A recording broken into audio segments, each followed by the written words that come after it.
Hello বন্ধুরা, welcome to another brand new video. তো অবশেষে বরবাদের রোমান্টিক যে গানটা এটা কিন্তু আসতেছে। দ্বিধা, সত্যি সত্যি আমি এখন দ্বিধায় পড়ে গেছি, এটা কোন শাকিব খান। আমি এই গানটা যখন টিজারটা দেখি তখন আমি অবাক হয়ে গেছি, আমরা তো এই শাকিব খান রে এতদিন যাবৎ খুঁজছিলাম।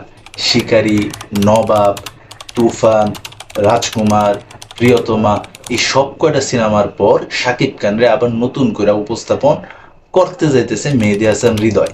এটাই কিন্তু এখন বোঝা গেছে। তো আমার কাছে এই টিজারটা দেখার পর থেকেই, এই দিদা যে গান, ওই গানের টিজারটা দেখার পর থেকে আমার কাছে মনে হয়েছে ভাই আমি সত্যি সত্যি যদি মেয়ে হইতাম না তাহলে শাকিব খানের উপরে ক্রাশ খাইতাম। বয়স মনে হয় এখানে শাকিব খানের 20 বছর কমে গেছে গা।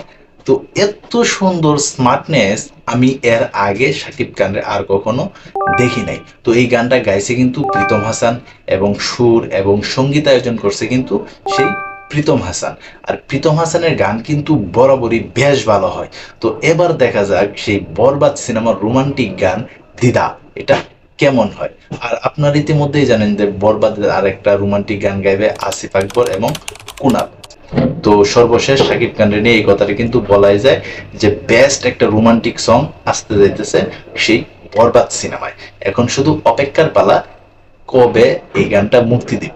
জানি আজকে মুক্তি দিব, কিন্তু কখন মুক্তি দিব এটা কিন্তু টাইম এখনো শিওর হয় নাই।